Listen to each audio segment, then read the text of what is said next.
Welcome back to Transaction Care. My name is Lillian Hernandez, but you can call me Lily. And in today's video, we're discussing contracts, sales, and pretty much the fundamentals of managing a sales contract, what it entails, who is included, and how to get that deal closed. Now, I can't guarantee all deals will close because there are circumstances beyond me that I can't control and that are beyond you that you can control. But if you can just stay organized in that process to make everyone's day and job easier, then I've done my job through this. But before we get started, are you subscribed? Go ahead and subscribe. I'll take some time to let you subscribe. Thank you. And if you want to learn more about myself and or services that I provide, visit transactioncare.com, where all of that information lives, as well as my one-on-one coaching services and programs, all available to you at transactioncare.com. Now let's get started. Escrow, real estate contracts, sales. Yes, the fun part, because you're that much closer to getting paid and your buyers and sellers are that much closer to closing.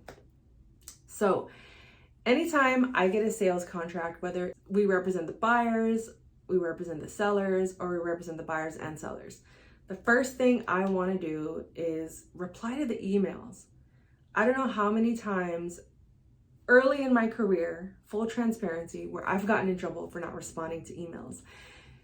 And everyone is always, the realtor that you work with is usually quick to assume, did you quit? Are you alive? I don't know why they go so far into the deep end, but stress can do a number on someone's mental health, and I get it. I respond between my business hours of 9 to 5. I don't respond to anything after that unless it's urgent or pressing. If it's like a late afternoon, evening, it can wait until the morning. And if your agent is blowing up your text messages at those after hours, you're gonna have a conversation with them about boundaries. Even though realtors work 24/7, I think it's important to have boundaries in your business as well. Truly. And although we all technically work for the buyers and or sellers, I don't think it's a problem to have that conversation of boundaries. Ask them, what time do you work? So I can mentally prepare myself, for the conversation if I need to talk to you after hours. But as a TC, stick to your hours unless you provide services beyond the standard 9 to 5 hours. More power to you. It's up to you. It truly is up to you how you want to operate your business and when. But I've experienced burnout quicker when I was too available. But that's a conversation for another day.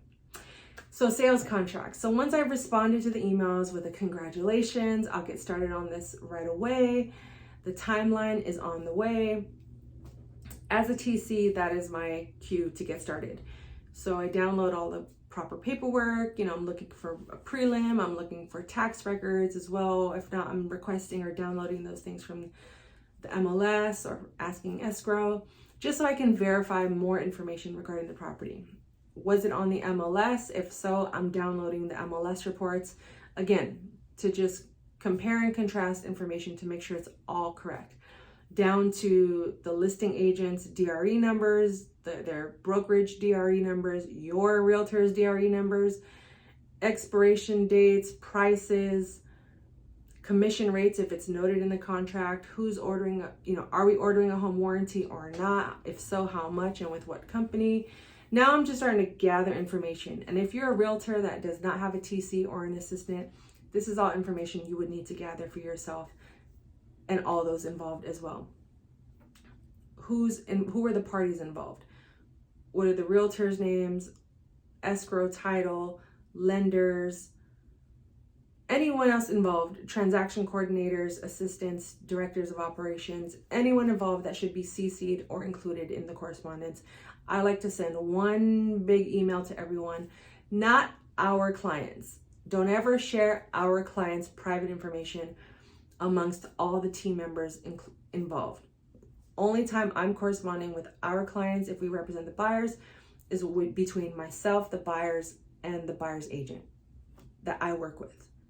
But if I'm working with the buyer's agent, I'm not asking for the seller's email or information. I hope that was clear, because we don't ever want to share our clients' phone numbers, emails, address if it's different from the property that they're actually selling and or buying. So, or just ever. With that said, you want to get your timeline together, and how I formulate my timeline is pretty simple. You got your address, your price, your escrow title information, and then all those parties involved. Like I said, realtors, sellers' names, you can include their names, then buyer's agent, buyer's names, and if there's any transaction coordinators or assistants or team members, that should be included on that timeline. Then you want to move on to escrow and or title information, name, numbers, emails, escrow title numbers, file numbers. Then you want to go into the lender's lender information if there is one, bank information, NMLS numbers, all that good stuff, right? I'll put it together on like a Word doc and then convert it to a PDF for everyone to have as like a courtesy. And it also keeps us on track. And if you want to go an extra step, you send the calendar invites as well.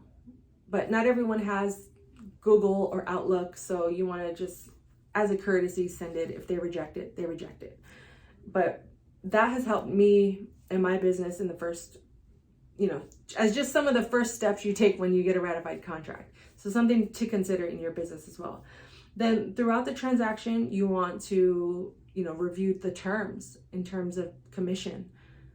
Who's paying for what? How much is the commission? And reporting that to escrow so they know how to break things down. And then corresponding with your brokerage to make sure that the broker demands are getting sent out in a timely manner, which is generally like 7 to 10 days before close of escrow. Because you got to get paid, and you got to know how much you're getting paid and get those estimates prior to close of escrow to make sure everything is correct, okay? Then throughout the transaction, when you represent the buyers or you're on the sale side of things and you're about to close, you want to make sure you're doing at least 3 audits of the entire file, getting those buyer and seller disclosures in completed, doing your agent visual inspection disclosures if required, and any new inspections, making sure the buyers are acknowledging them and reading them and signing them for the file, plus getting your terms, like I said, to escrow, to the brokerage, submitted so everyone gets paid accordingly. And again, if you're a realtor or a TC or an assistant, these are all things that fall into the category of do the work. So as we're approaching close of escrow, you've audited your file at least 3 times, so you're in compliance with everything. And as you get closer, you're going to want to do your final walkthroughs. And I'm kind of just breezing over the fundamentals. Again, this is just to open up the dialogue. This isn't everything, because I'm not including when things go wrong and you need extensions and contingency removals and cancellations. There's so many other things. But your job as a real estate professional is to maintain the timeline, make sure things are on track, auditing the disclosures to make sure we're in compliance.